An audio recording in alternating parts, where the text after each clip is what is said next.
welcome back to the great state of Montana. This is the Carabine Cowboy. Hey, I had an interesting little video that I wanted to do today that's not really a gun video, but more of a clothes video. And I just thought I'd want to bring it to you. You know, back in the day, when men and women used to go out into the field hunting, they dressed appropriately, meaning they wore clothing that was not only stylish, but it was nothing quite like we're accustomed to today. This red and black checked Woolrich hunting coat that I'm wearing belonged to my father. My mother bought it for him brand new in 1970, and as you can tell, I'm still wearing it. It's really warm. Actually too warm to be wearing today. That's why I'm only going to wear it briefly for this video. But the way you see me dressed right now, the hat, the coat, the canvas shirt, was pretty much the attire that the average person would wear hunting in the field in the 30s, 40s, 50s, 60s, all the way up till the 70s. They wore mostly earth tone, khaki, brown, gray. Most didn't really wear what you would call camouflage.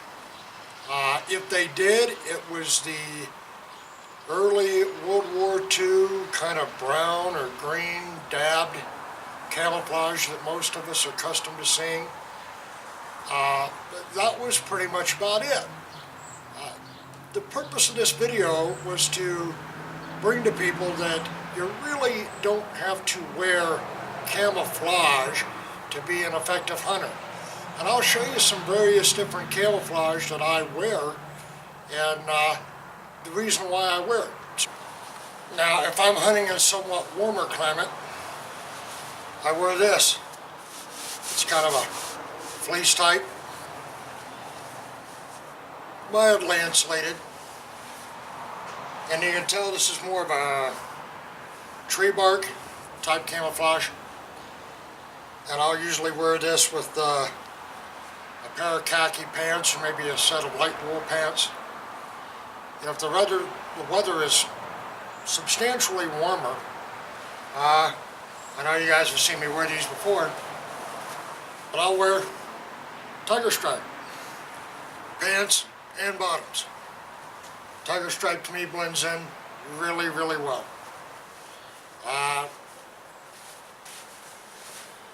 If I'm just out hunting, I also have a canvas khaki coat that I wear. It's waterproof. But the whole purpose of camouflage really is not to hide the hunter. It is to break up the outline of the hunter. Because the problem that you have, no matter what you're wearing, if you do not move slowly or sit still, animals can pick up movement just like that. That's the one thing they see.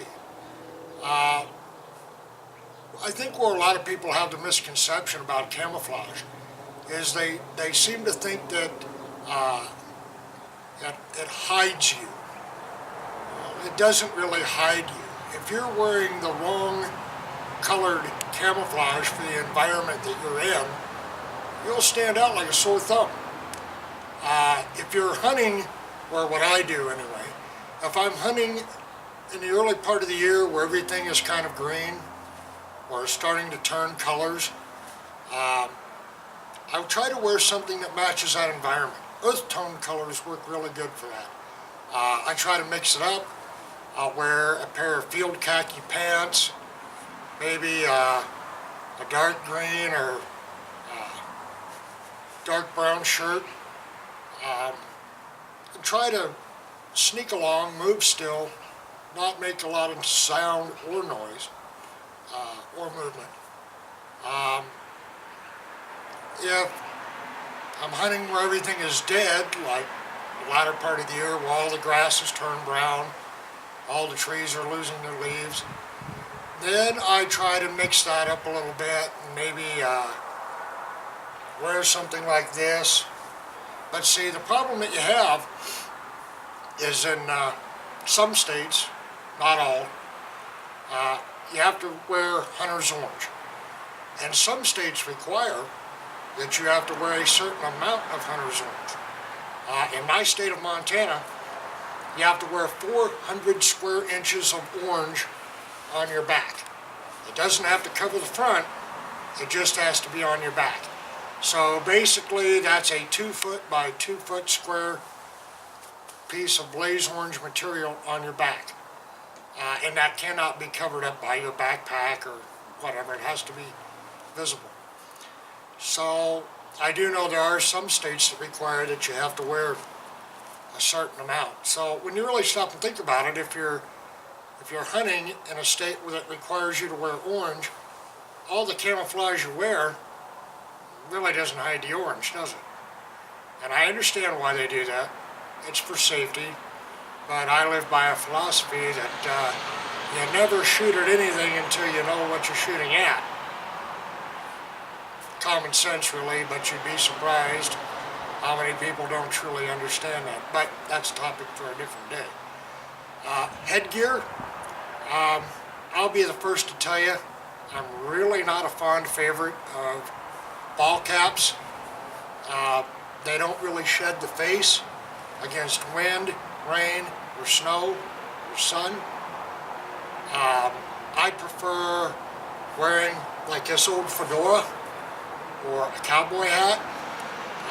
I never was a big fond favorite either of stocking caps.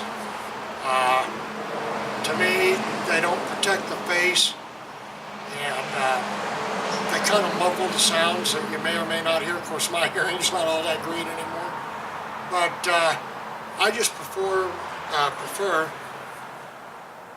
hats like this. They offer shade and protection, and they match into the environment. I mean, you can wear brown, khaki, dark gray. They all blend in. They all work great. My father, all he ever used to wear hunting forever was just an old worn pair of blue jeans, some type of earth tone flannel shirt, and a red and black checked hunting coat, and an old battered Stetson gray cowboy hat that he's had since Moses was a baby. And that man has killed more deer and elk wearing that than any one person I ever know. So, you know, before you go out and spend a whole week's paycheck on the top of the line, charcoal line, scent blocker, you know, hunting clothes and stuff like that, which they all tell you works. Yeah, it all works. You really don't have to spend that much money. You really don't. Think about it for a minute. I mean, all you have to do is walk out into Mother Nature and just look at Mother Nature. And like I said, you know, movement is the key. You don't always have to wear all this, you know, state-of-the-art fancy camouflage, because at a distance, it all turns one solid color anyway. So I guess what I'm trying to say is movement and be quiet. That's all that really matters.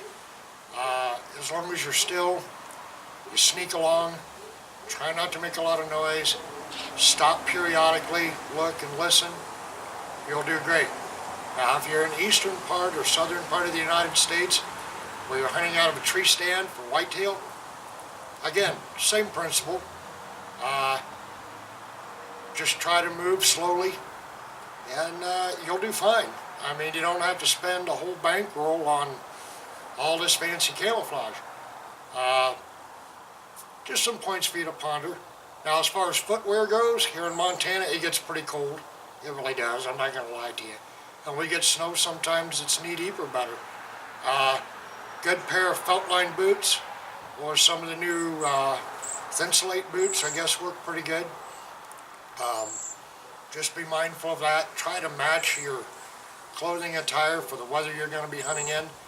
I mean, you don't want to dress overly warm and then be out there booning, stomping, and wish that you hadn't.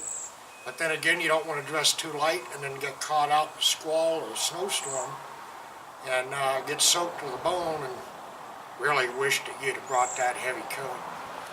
So anyway, I'm kind of curious to find out some of your guys' thoughts and some of the things that you've used over the years.